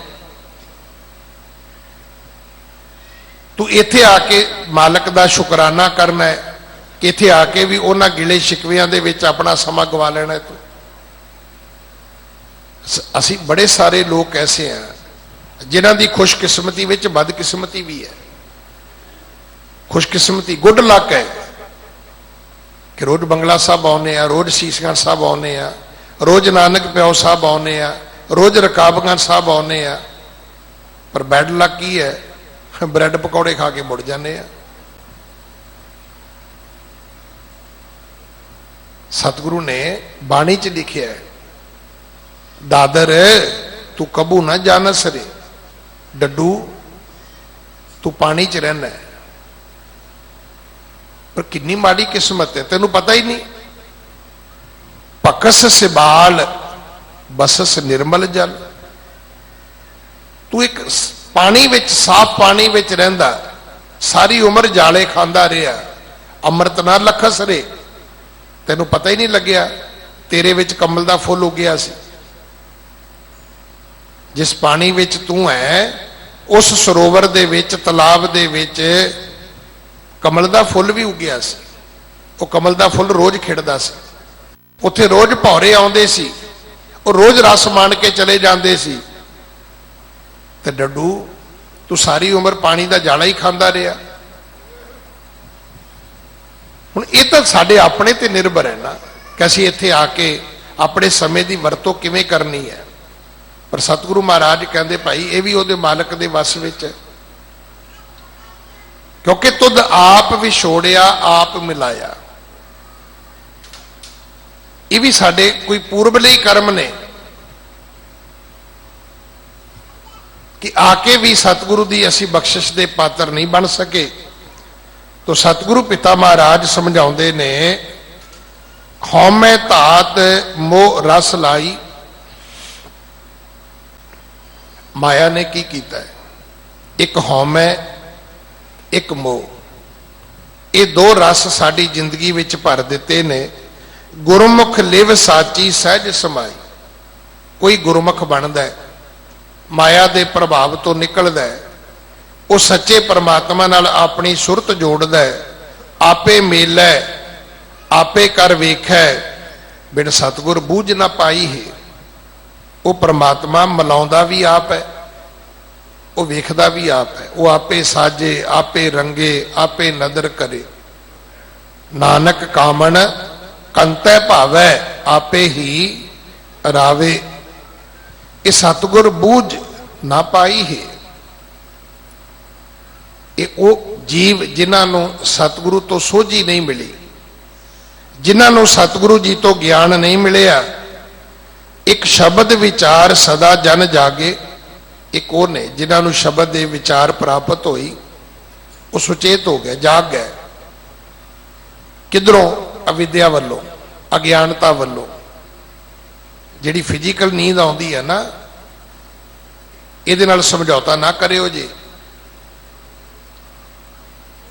ਤੁਹਾਨੂੰ ਬਹੁਤੇ ਧਰਮੀ ਉਹ ਮਿਲਣਗੇ ਜਿਹੜੇ ਆਪਣੀ ਸਿਹਤ ਖਰਾਬ ਕਰ ਚੁੱਕੇ ਨੇ। ਉਹ ਕਹਿਣਗੇ ਜੀ ਮੈਂ ਤੇ ਜੀ ਸਵੇਰੇ ਅੰਮ੍ਰਿਤ ਵੇਲੇ ਰੋਜ਼ ਹੀ ਇਸ਼ਨਾਨ ਕਰਦਾ। ਕੇਸੀ ਇਸ਼ਨਾਨ ਕਰੋ, ਪਰ ਜਿਹਦੇ ਤੋਂ ਤੂੰ ਸਿੱਖਿਆ ਹੈ ਰੋਜ਼ ਕੇਸੀ ਇਸ਼ਨਾਨ ਕਰਨਾ ਹੈ, ਤੈਨੂੰ ਪਤਾ ਹੈ ਉਹਨੇ ਬੱਚੇ ਸਕੂਲ ਛੱਡ ਕੇ ਨਹੀਂ ਆਉਣੇ। ਉਹਦੇ ਘਰ ਮਹਿਮਾਨਾਂ ਨੇ ਆ ਕੇ ਘੰਟੀ ਨਹੀਂ ਮਾਰਨੀ। ਉਹਨੇ ਕਿਸੇ ਨੌਕਰੀ ਤੇ ਨਹੀਂ ਜਾਣਾ। ਉਹ ਤਾਂ 2 ਘੰਟੇ ਕੇਸ ਖੁੱਲੇ ਛੱਡ ਕੇ ਪੱਖੇ ਥੱਲੇ ਬੈਠਾ ਰਹੇਗਾ, ਸੁੱਕ ਜਾਣਗੇ। ਤੇ ਜੇ ਤੂੰ ਬੱਚੇ ਸਕੂਲ ਵੀ ਛੱਡਣੇ ਨੇ, ਜੇ ਤੇਰੇ ਘਰ ਮਹਿਮਾਨਾਂ ਨੇ ਵੀ ਆਉਣਾ ਹੈ, ਜੇ ਤੂੰ ਕਿਰਤ ਕਰਨ ਵੀ ਜਾਣਾ ਹੈ, ਤੇ ਚੌਥੇ ਦਿਨ ਤੂੰ ਸੋਚ ਸਕਦਾ ਵੀ ਤੇਰੀ ਹਾਲਤ ਕੀ ਹੋਏਗੀ। ਗਿੱਲੇ ਕੇਸਾਂ ਨਾਲ ਕੇਵਲ ਸਮੈਲ ਨਹੀਂ ਆਉਂਦੀ, ਮਨੁੱਖ ਦਾ ਅੱਧਾ ਸਿਰ ਪੀੜ ਹੋਣਾ ਸ਼ੁਰੂ ਹੋ ਜਾਂਦਾ ਹੈ। ਫਿਰ ਕੇਸ ਸੁਕਾਉਣੇ ਵੀ ਸਿੱਖ। ਕੇਸੀ ਇਸ਼ਨਾਨ ਕਰਨਾ ਗੁਨਾਹ ਨਹੀਂ ਹੈ ਰੋਜ਼, ਪਰ ਉਹਦੇ ਲਈ ਸਮਾਂ ਕੱਢ ਕੇ ਪਹਿਲਾਂ ਕੇਸ ਆਪਣੇ ਹਰੇ ਕਰ ਸੁਕਾ ਲੈ, ਤਾਂ ਕਿ ਅਗਲੀਆਂ ਬਿਮਾਰੀਆਂ ਤੋਂ ਬਚ ਜਾਏ। ਹੁਣ ਪੂਰੀ ਗੱਲ ਤੇ ਅਸੀਂ ਸੁਣਦੇ ਨਹੀਂ, ਅਧੂਰੀ ਗੱਲ ਅਸੀਂ ਸੁਣਦੇ ਹਾਂ। ਸਤਿਗੁਰੂ ਪਿਤਾ ਮਹਾਰਾਜ ਦੇ ਜਦੋਂ ਘਰ ਆਉਣਾ ਹੈ ਤਾਂ ਇਸ ਗੱਲ ਦਾ ਚੇਤਾ ਰੱਖਣਾ ਕਿ ਤੁਹਾਡੀ ਦੁਨਿਆਵੀ ਨੀਂਦ ਪੂਰੀ ਹੋਣੀ ਚਾਹੀਦੀ ਹੈ। ਨਹੀਂ ਤੇ ਮੇਰੇ ਵਰਗੇ ਟੀਵੀ ਦੇ ਅੱਗੇ ਬੈਠੇ ਵੀ ਸੁੱਤੇ ਹੁੰਦੇ ਨੇ। ਹੁਣ ਤੁਸੀਂ ਕਹੋ ਜੀ ਉਹਨਾਂ ਨੂੰ ਗੁਰਬਾਣੀ ਸੁਣ ਕੇ ਨੀਂਦ ਆਉਂਦੀ ਹੈ, ਬਿਲਕੁਲ ਗਲਤ ਹੈ। ਇਸ ਕਰਕੇ ਆਉਂਦੀ ਵੀ ਰਾਤ ਸੁੱਤੇ ਹੀ ਨਹੀਂ। ਰਾਤੀ ਪਹਿਲਾਂ ਪਾਰਟੀ 'ਚ ਨੱਚਦੇ ਰਹੇ ਤੇ ਸਵੇਰੇ ਫਿਰ ਉਹ ਕਈਆਂ ਦਾ ਨਾ ਮਾਨ ਸਨਮਾਨ ਵੀ ਬਣ ਚੁੱਕਿਆ ਹੈ ਕਿ ਆਪਾਂ ਤੇ ਜੀ ਇੰਨੇ ਵਜੇ ਗੁਰਦੁਆਰੇ ਪਹੁੰਚ ਜਾਂਦੇ ਆ। ਇਸ ਪ੍ਰੇਮ ਨੂੰ ਨਿਭਾਉਣ ਵਾਸਤੇ ਤੈਨੂੰ ਰਾਤ ਤੇ ਸੰਜਮ ਕਰਨਾ ਪਏਗਾ। ਰਾਤ ਦੀਆਂ ਪਾਰਟੀਆਂ ਛੱਡਣੀਆਂ ਹੋਣਗੀਆਂ। ਅੰਮ੍ਰਿਤ ਵੇਲੇ ਜਾਗਣ ਲਈ ਤੈਨੂੰ ਰਾਤ ਨੂੰ ਸੌਣਾ ਹੋਏਗਾ। ਇਸ ਦੇਹੀ ਨੂੰ ਸੰਭਾਲ। ਇਸੇ ਦੇਹੀ ਨੇ ਇਹ ਦੇਹ ਤੇਜਨ ਜੀ, ਇਹ ਦੇਹ ਕੀ ਹੈ? ਇਹ ਘੋੜੀ ਹੈ। ਇਸ ਘੋੜੀ ਤੇ ਚੜ੍ਹ ਕੇ ਤੇ ਤੂੰ ਭਵ ਸਾਗਰ ਨੂੰ ਪਾਰ ਕਰਨਾ ਸੀ ਭਾਈ। ਇਸ ਸਰੀਰ ਦੀ ਸੰਭਾਲ ਕਰ। ਸਤਿਗੁਰੂ ਪਿਤਾ ਜੀ ਸਮਝਾਉਂਦੇ ਨੇ ਕਿ ਸ਼ਬਦ ਵਿਚਾਰ ਸਦਾ ਜਨ ਜਾਗੇ। ਸ਼ਬਦ ਦੀ ਵਿਚਾਰ ਨਾਲ ਜਦੋਂ ਜਾਗੇਗਾ ਉਹਦੇ ਵਿੱਚ ਦੁਨਿਆਵੀ ਨੀਂਦਰ ਦਾ ਕੋਈ ਸਵਾਲ ਨਹੀਂ ਹੈ। ਉਹ 6 ਘੰਟੇ 8 ਘੰਟੇ ਤੈਨੂੰ ਆਪਣੀ ਨੀਂਦ ਜ਼ਰੂਰ ਪੂਰੀ ਕਰਨੀ ਚਾਹੀਦੀ ਹੈ। ਜਾਗਣਾ ਕਿਹਦੇ ਵੱਲੋਂ ਹੈ? ਜਾਗਣਾ ਜਾਗਣ ਨੀਕਾ ਹਰ ਕੀਰਤਨ ਮੈਂ ਜਾਗਣਾ। ਉਸ ਪ੍ਰਭੂ ਪ੍ਰਮਾਤਮਾ ਦੀ ਪ੍ਰੇਮਾ ਭਗਤੀ ਵਿੱਚ ਤੂੰ ਜਾਗਦਾ। ਫਿਰ ਵਿਸ਼ੇ ਵਕਾਰਾਂ ਵੱਲੋਂ ਜਾਗਦਾ। ਤੈਨੂੰ ਸਮਝ ਹੁੰਦੀ ਇਹ ਗਲਤੀ ਮੈਂ ਨਹੀਂ ਕਰਨੀ, ਇਹ ਪਾਪ ਮੈਂ ਨਹੀਂ ਕਰਨਾ, ਇਹ ਭੁੱਲ ਮੈਂ ਨਹੀਂ ਕਰਨੀ। ਜਾਗਣਾ ਤੇ ਇਸ ਪਾਸਿਓ ਸੀ। ਅਸੀਂ ਸੋਚਿਆ ਵੀ ਰਾਤ ਨੂੰ ਤੁਰੇ ਫਿਰਨਾ ਇਹਨੂੰ ਜਾਗਣਾ ਕਹਿੰਦੇ ਨੇ। ਰਾਤ ਤੇ ਬਣਾਈ ਪ੍ਰਮਾਤਮਾ ਨੇ ਸੌਣ ਵਾਸਤੇ ਹੈ।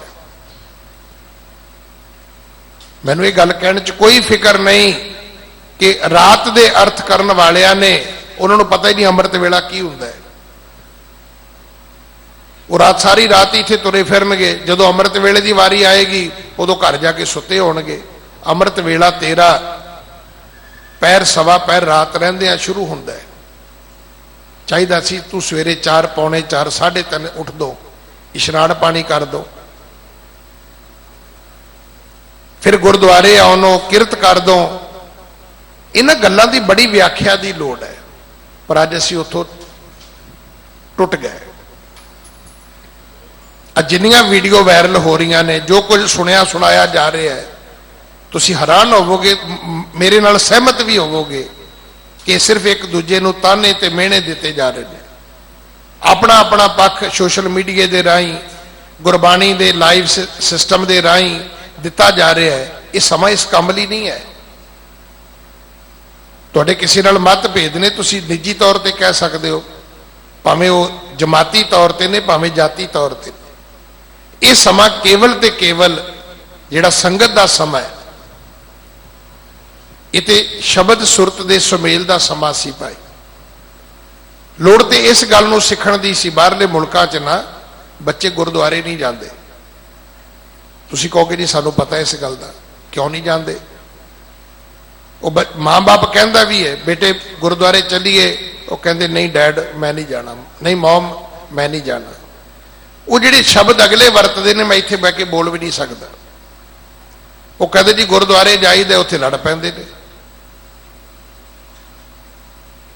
ਇਕੱਲੇ ਦੇਸ਼ ਦੀ ਨਹੀਂ ਵਿਦੇਸ਼ਾਂ ਦੀ ਵੀ ਹਾਲਤ ਇਹ ਹੈ ਕਿ ਐਤਵਾਰ ਦਾ ਗੁਰਦੁਆਰਾ ਇਸ ਕੰਮ ਲਈ ਸੀ ਕਿ ਆਪਾਂ ਪ੍ਰੇਮਾ ਭਗਤੀ ਵਿੱਚ ਬਹਿ ਜਾਂਦੇ, ਪਰ ਉੱਥੇ ਵੀ ਇਦਾਂ ਹੀ ਹੈ। ਇੱਕ ਧੜਾ ਦੂਜੇ ਧੜੇ ਨੂੰ ਨੀਵਾਂ ਵਿਖਾਉਣ ਤੇ ਲੱਗਿਆ ਹੋਇਆ। ਇੱਕ ਆਪਣੀਆਂ ਵਡਿਆਈਆਂ ਕਰੀ ਜਾਂਦਾ, ਦੂਜਾ ਬਾਹਰ ਉਹਨਾਂ ਦੇ ਵਿਰੁੱਧ ਨਾਅਰੇ ਲਾਈ ਜਾਂਦਾ। ਕਿ ਐਤਵਾਰ ਸਤਿਗੁਰੂ ਨੇ ਇਸ ਕੰਮ ਲਈ ਬਣਾਇਆ ਸੀ? ਨਾ ਭਾਈ। ਆਵੋ ਭੈਣੇ ਗਲ ਮਿਲੇ ਅੰਕ ਸਹੇਲੜੀਆਂ, ਮਿਲ ਕੇ ਕਰੇ ਕਹਾਣੀਆਂ, ਸਮਰੱਥ ਕੰਤ ਕੀਆਂ, ਸਾਚੇ ਸਾਹਿਬ ਸਭ ਗੁਣ ਅਵਗੁਣ ਸਭ ਅਸਾ। ਉੱਥੇ ਜਿਹੜਾ ਮਾਈਕ ਫੜ ਲੈਂਦਾ ਉਹ ਕਹਿੰਦਾ ਜੀ ਮੈਂ ਤੇ ਅੱਛਾ। ਨਹੀਂ ਭਾਈ, ਤੂੰ ਅੱਛਾ ਨਹੀਂ ਹੈ, ਅੱਛਾ ਕੇਵਲ ਰੱਬ ਹੈ। ਸਾਚੇ ਸਾਹਿਬ ਸਭ ਗੁਣ ਅਵਗੁਣ ਸਭ ਅਸਾ। ਆਵੋ ਸੰਤ ਪਿਆਰਿਓ ਅਕਥ ਕੀ ਕਰੇ ਕਹਾਣੀ, ਕਰੇ ਕਹਾਣੀ ਅਕਥ ਕੇਰੀ, ਕਿਤ ਦੁਆਰੇ ਪਾਈਐ। ਪੂਰਾ ਐਤਵਾਰ ਦਾ ਦਿਨ ਇਸ ਕੰਮ ਤੇ ਲਾਉਣਾ ਚਾਹੀਦਾ ਸੀ। ਰੱਬ ਕਿਵੇਂ ਮਿਲ ਸਕਦਾ ਹੈ? ਅਸੀਂ ਟਾਈਮ ਗਵਾ ਦਿੱਤਾ। ਲੋਕ ਫਿਰ ਅਖਬਾਰਾਂ ਵਾਲਿਆਂ ਨੂੰ ਪੁੱਛਦੇ ਫਿਰਦੇ ਨੇ, ਤਾਂਤਰਿਕ ਲੋਕਾਂ ਨੂੰ ਪੁੱਛਦੇ ਫਿਰਦੇ ਨੇ। ਉਹਨਾਂ ਦੀ ਧਾਰਮਿਕਤਾ ਦਾ ਸ਼ੋਸ਼ਣ ਹੋ ਰਿਹਾ ਹੈ। ਉਹਨਾਂ ਦੀ ਆਸਥਾ ਨੂੰ ਕਦੇ ਕੋਈ ਚੁੱਕ ਕੇ ਲੈ ਜਾਂਦਾ, ਕਦੇ ਕੋਈ ਚੁੱਕ ਕੇ ਲੈ ਜਾਂਦਾ। ਕਦੇ ਸੋਚਿਆ ਕਿ ਪ੍ਰਭੂ ਦੇ ਪ੍ਰੇਮ ਵੈਰਾਗ ਵਿੱਚ ਰਹਿਣ ਵਾਲੇ ਪ੍ਰਾਣੀ ਅੱਜ ਭਟਕ ਰਹੇ ਨੇ, ਕਿਉਂਕਿ ਜਿਨ੍ਹਾਂ ਅਸਥਾਨਾਂ ਤੇ ਭਗਤੀ ਹੋਣੀ ਸੀ ਉਹਨਾਂ ਅਸਥਾਨਾਂ ਤੋਂ ਇਹ ਚੀਜ਼ ਕੱਢ ਦਿੱਤੀ ਗਈ ਹੈ।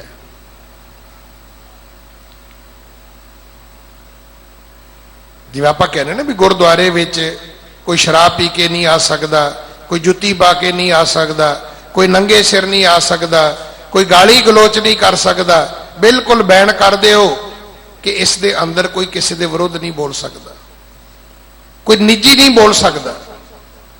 ਇੱਥੇ ਜਦੋਂ ਵੀ ਆਈਏ, ਇੱਥੇ ਆ ਕੇ ਸਾਨੂੰ ਗੁਰਬਾਣੀ ਹੀ ਪੜ੍ਹਨੀ ਚਾਹੀਦੀ ਹੈ, ਗੁਰਬਾਣੀ ਹੀ ਵਿਚਾਰਨੀ ਚਾਹੀਦੀ ਹੈ। ਸਾਨੂੰ ਇੱਕ ਦੂਜੇ ਦੇ ਪੂਰਕ ਹੋਣਾ ਚਾਹੀਦਾ ਹੈ।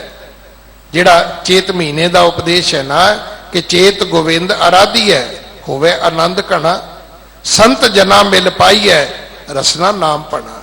ਅਸੀਂ ਇੱਕ ਦੂਜੇ ਨੂੰ ਪੁੱਛੀਏ, ਭੈਣ ਜੀ ਤੁਸੀਂ ਸੁਖਮਨੀ ਸਾਹਿਬ ਦਾ ਪਾਠ ਕਿਵੇਂ ਕਰਦੇ ਹੋ? ਤੁਹਾਨੂੰ ਇਹਦਾ ਰਸ ਕਿਵੇਂ ਆਉਂਦਾ ਹੈ? ਤੁਹਾਨੂੰ ਨਿਤਨੇਮ ਦਾ ਰਸ ਕਿਵੇਂ ਆਉਂਦਾ ਹੈ? नहीं तो सिक्खी का नुकसान हो जाएगा। ये घर को आग लगी घर के चिराग से, ये घर सड़ेगा घर के दीवे साड़नगे नूं। ये शार्ट सर्किट गवांढियां दी तारां नाल नहीं होना, ये साडियां अपनियां तारां नाल ही हो जाना है। असीं एवें कही जाने जी वो जी फलानी जथेबंदी जी सिखां दे विच आ गई है, उन्होंने की लोड़ आउण दी, उन्हां दा ते अपना घर नहीं संभालिया जांदा, उन्हां दे घर भी अग लगी हुई है, तू अपना घर संभाल क्योंकि तेरे भी लग रही है। इत्थे मेरी मेरी तुहाडे नाल नहीं बनदी, कहंदा जी RSS दा बंदा है जी, तुहाडी मेरे नाल नहीं बनदी, मैनू कही जाने वो RSS दा बंदा जी। आप क्यों इस धंधे विच क्यों पै गए? किसी नूं कोसण दी लोड़ नहीं, सिर्फ अपने स्वै पड़चोल करन दी लोड़ है। इत्थे जदों भी बैठिए अपने गुरु नाल गल करिए, गुरु तो पूछिए कि सच्चे पातशाह एक शब्द विचार सदा जन जागे किवें हो सकता है? एक माया मोह सोए रहे अभागे। सतगुरु कहते एक बदकिस्मत भी ने, वो माया की नींदर विच सुते पे ने। आपे करे कराए आपे, होर करना किशू ना जाई है। वो करन कराउण वाला ते वो आप है भाई, साडे वस विच सिर्फ कर्म है, असी किरती कर सकते हैं, बख्शिश तो उसने करनी है। ਕਾਲ ਮਾਰ ਗੁਰ ਸ਼ਬਦ ਨਿਵਾਰੇ, ਹਰ ਕਾ ਨਾਮ ਰੱਖੈ ਉਰ ਧਾਰੇ। ਕਾਲ ਨੂੰ ਮਾਰ ਕੇ, ਮੌਤ ਨੂੰ ਮਾਰ ਕੇ ਜਿਹੜਾ ਗੁਰੂ ਦੇ ਸ਼ਬਦ ਵਿੱਚ ਜੁੜਦਾ ਹੈ, ਜਿਹੜਾ ਹਰੀ ਦੇ ਨਾਮ ਨੂੰ ਆਪਣੇ ਹਿਰਦੇ ਵਿੱਚ ਵਸਾਉਂਦਾ ਹੈ, ਸਤਿਗੁਰ ਤੇ ਸੇਵਾ ਤੇ ਸੁਖ ਪਾਇਆ, ਹਰ ਕੇ ਨਾਮ ਸਮਾਈ ਹੈ। ਉਹਨੇ ਭਾਈ ਗੁਰੂ ਦੀ ਸੇਵਾ ਤੋਂ ਸੁਖ ਪਾ ਲਿਆ, ਉਹਦੀ ਪ੍ਰਭੂ ਪਰਮਾਤਮਾ ਦੇ ਨਾਮ ਨਾਲ ਬਣ ਆਉਂਦੀ ਹੈ। ਦੂਜੇ ਭਾਏ ਫਿਰੇ ਦੇਵਾਨੀ, ਮਾਇਆ ਮੋਹ ਦੁਖ ਮਾਹੇ ਸਮਾਨੀ। ਪੂਰੀ ਲੁਕਾਈ ਪਰਮਾਤਮਾ ਦੇ ਨਾਮ ਨੂੰ ਛੱਡ ਕੇ ਹੋਰ ਧੰਦਿਆਂ ਦੇ ਵਿੱਚ ਦੀਵਾਨੀ ਪਗੜੀ ਹੋਈ ਫਿਰਦੀ ਹੈ। ਸਤਿਗੁਰੂ ਮਹਾਰਾਜ ਸਮਝਾਉਂਦੇ ਨੇ, ਮਾਇਆ ਦੇ ਦੁੱਖ ਵਿੱਚ ਭਰੀ ਹੋਈ ਹੈ, ਬਹੁਤੇ ਭੇਖ ਕਰੈ ਨਹਿ ਪਾਏ, ਬਿਨ ਸਤਿਗੁਰ ਸੁਖ ਨਾ ਪਾਈ ਹੈ। ਧਰਮ ਦੇ ਕੱਪੜੇ ਜਿੰਨੇ ਮਰਜ਼ੀ ਬਦਲ ਲਓ, ਧਾਰਮਿਕ ਚਿੰਨ੍ਹ ਜਿੰਨੇ ਮਰਜ਼ੀ ਬਦਲ ਲਓ, ਰੱਬ ਦੀ ਪ੍ਰਾਪਤੀ ਤੇ ਸੁਖ ਦੀ ਪ੍ਰਾਪਤੀ ਇਹ ਕਦੇ ਨਹੀਂ ਹੋਏਗੀ। ਕਿਸ ਨੂੰ ਕਹੀਏ ਜਾਂ ਆਪ ਕਰਾਏ। ਕਹਿੰਦੇ ਹੁਣ ਫੇ ਕਹੀਏ ਕਿਹਨੂੰ? ਕਰਨ ਕਰਾਉਣ ਵਾਲਾ ਤੇ ਰੱਬ ਹੈ। ਚੰਗੀ ਮਾੜੀ ਮੱਤ ਕੌਣ ਦਿੰਦਾ ਹੈ? ਚੰਗੇ ਮਾੜੇ ਪਾਸੇ ਕੌਣ ਤੋਰਦਾ ਹੈ? ਜਿਤ ਭਾਵੈ ਤੇ ਤਰਾਹ ਚਲਾਏ। ਜਿੱਧਰ ਉਸ ਨੂੰ ਪਾਉਂਦਾ ਹੈ ਉਸ ਰਸਤੇ ਸਾਨੂੰ ਤੋਰਦਾ ਹੈ। ਆਪੇ ਮਿਹਰਬਾਨ ਸੁਖ ਦਾਤਾ, ਜੋ ਭਾਵੈ ਤਿਵੇਂ ਚਲਾਈ ਹੈ। ਉਹ ਆਪ ਹੀ ਮਿਹਰਬਾਨ ਹੈ, ਆਪ ਹੀ ਉਹ ਸੁੱਖਾਂ ਦਾ ਦਾਤਾ ਹੈ, ਆਪ ਹੀ ਉਹ ਸਾਨੂੰ ਜੀਵਾਂ ਨੂੰ ਜਿਸ ਪਾਸੇ ਚਾਹੁੰਦਾ ਹੈ ਉਸ ਪਾਸੇ ਚਲਾਈ ਜਾਂਦਾ, ਤੋਰੀ ਜਾਂਦਾ। ਆਪੇ ਕਰਤਾ ਹੈ ਆਪੇ ਭੁਗਤਾ। ਉਹ ਕਰਨ ਵਾਲਾ ਵੀ ਆਪ ਹੈ, ਭੋਗਣ ਵਾਲਾ ਵੀ ਆਪ ਹੈ। ਆਪੇ ਸੰਜਮ ਆਪੇ ਜੁਗਤਾ। ਕੋਈ ਸੰਜਮੀ ਹੈ ਉਹਦੇ ਵਿੱਚ ਵੀ ਰੱਬ ਹੈ, ਕਈ ਜੁਗਤੀਆਂ ਵਾਲਾ ਹੈ ਉਹਦੇ ਵਿੱਚ ਵੀ ਰੱਬ ਹੈ, ਕੋਈ ਭੋਗ ਰਿਹਾ ਹੈ ਉਹਦੇ ਵਿੱਚ ਵੀ ਰੱਬ ਹੈ, ਕੋਈ ਕਰ ਰਿਹਾ ਹੈ ਉਹਦੇ ਵਿੱਚ ਵੀ ਰੱਬ ਹੈ। ਆਪੇ ਨਿਰਮਲ ਮਿਹਰਬਾਨ ਮਧਸੂਦਨ, ਜਿਸ ਦਾ ਹੁਕਮ ਨਾ ਮੇਟਿਆ ਜਾਈ ਹੈ। ਸਭ ਕੁਝ ਵਾਹਿਗੁਰੂ ਹੀ ਹੈ ਭਾਈ, ਉਹਦੇ ਹੁਕਮ ਨੂੰ ਕੌਣ ਮੇਟ ਸਕਦਾ? ਸੇ ਵਡਭਾਗੀ ਜਿਨੀ ਏਕੋ ਜਾਤਾ। ਭਾਗਾਂ ਵਾਲਾ ਕੌਣ ਹੈ? ਜਿਹਨੂੰ ਸਮਝ ਆ ਗਈ ਰੱਬ ਇੱਕ ਹੈ। ਕਦੇ ਕਿਸੇ ਨੂੰ ਨਾ ਪੁੱਛਿਆ ਕਰੋ ਕਿ ਮੇਰੀ ਗੁੱਡ ਲੱਕ ਬੈਡ ਲੱਕ ਕੀ ਹੈ। ਜੇ ਸਮਝ ਆ ਗਈ ਰੱਬ ਇੱਕ ਹੈ ਤੇ ਤੇਰੀ ਖੁਸ਼ਕਿਸਮਤੀ ਹੈ।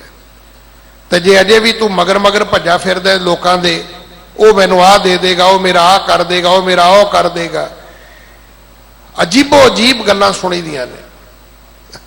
ਜੇ ਮੈਂ ਇੱਥੇ ਕਿਤੇ ਦੱਸਾਂ ਬੋਲਾਂ ਵੀ ਨਾ ਤੇ ਤੁਸੀਂ ਕਹੋ ਕਿ ਗਿਆਨੀ ਜੀ ਇਦਾਂ ਵੀ ਹੁੰਦਾ ਹੈ। ਸਤਿਗੁਰੂ ਪਿਤਾ ਮਹਾਰਾਜ ਕਹਿੰਦੇ ਨਾ ਭਾਈ, ਸੇ ਵਡਭਾਗੀ, ਵੱਡੇ ਭਾਗਾਂ ਵਾਲਾ ਉਹ ਜਿਹਨੇ ਰੱਬ ਨੂੰ ਸਮਝ ਲਿਆ, ਘਟ ਘਟ ਵਸ ਰਿਹਾ ਜਗ ਜੀਵਨ ਦਾਤਾ। ਹਰ ਹਿਰਦੇ ਵਿੱਚ ਰੱਬ ਹੈ। ਇੱਕ ਥੈ ਗੁਪਤ ਪ੍ਰਗਟ ਹੈ ਆਪੇ, ਗੁਰਮੁਖ ਭ੍ਰਮ ਭਉ ਜਾਈ ਹੈ। ਗੁਪਤ ਵੀ ਉਹ ਹੈ, ਪ੍ਰਗਟ ਵੀ ਉਹ ਹੈ। ਇਸੇ ਕਰਕੇ ਗੁਰਮੁਖ ਦੇ ਭਉ ਤੇ ਭਰਮ, ਡਰ ਤੇ ਵਹਿਮ, ਇਹ ਦੋਵੇਂ ਖਤਮ ਹੋ ਗਏ। ਗੁਰਮੁਖ ਹਰ ਜੀਓ ਏਕੋ ਜਾਤਾ। ਗੁਰਮੁਖ ਉਹ ਹੈ ਜਿਨੇ ਇੱਕ ਪ੍ਰਭੂ ਪਰਮਾਤਮਾ ਨੂੰ ਜਾਣ ਲਿਆ, ਅੰਤਰ ਨਾਮ ਸ਼ਬਦ ਪਛਾਤਾ। ਉਹਦੇ ਅੰਦਰ ਨਾਮ ਹੈ। ਉਹਨੇ ਗੁਰੂ ਦੀ ਬਾਣੀ ਤੋਂ, ਸ਼ਬਦ ਤੋਂ ਇਹ ਪਹਿਚਾਨ, ਇਹ ਜਾਣਕਾਰੀ ਹਾਸਲ ਕੀਤੀ ਹੈ। ਜਿਸ ਤੂੰ ਦੇ ਸੋਈ ਜਨ ਪਾਏ, ਨਾਨਕ ਨਾਮ ਵਡਾਈ ਹੈ। हे ਪ੍ਰਮਾਤਮਾ, ਜਿਹਨੂੰ ਤੂੰ ਦੇਵੇਂਗਾ ਉਹ ਪਾਵੇਗਾ। ਸਤਿਗੁਰੂ ਧੰਨ ਗੁਰੂ ਅਮਰਦਾਸ ਪਿਤਾ ਮਹਾਰਾਜ ਸਮਝਾਉਂਦੇ ਨੇ, ਇਹ ਨਾਮ ਦੀ ਮਹਿਮਾ ਹੈ ਭਾਈ। ਜਦੋਂ ਅਸੀਂ ਪਰਮੇਸ਼ਰ ਦੇ ਨਾਮ ਨਾਲ ਜੁੜਾਂਗੇ, ਇਹਨਾਂ ਬਖਸ਼ਿਸ਼ਾਂ ਦੇ ਪਾਤਰ ਬਣਾਂਗੇ। ਭੁੱਲਾਂ ਮੇਰੀਆਂ ਨੇ ਖਿਮਾ ਕਰ ਦੇਣੀਆਂ। ਉਪਦੇਸ਼ ਸਤਿਗੁਰੂ ਜੀ ਦਾ ਹੈ, ਆਪਣੇ ਪੱਲੇ ਬੰਨ ਲੈਣਾ। ਭੁੱਲਾਂ ਬਖਸ਼ੋ ਜੀ, ਫਤਿਹ ਬੁਲਾਓ। ਸ੍ਰੀ ਹਰਿ ਕ੍ਰਿਸ਼ਨ ਪਿਆਏ, ਸ੍ਰੀ ਹਰਿ ਕ੍ਰਿਸ਼ਨ ਪਿਆਏ। ਜਿਸ ਡਿਠੇ ਸਭ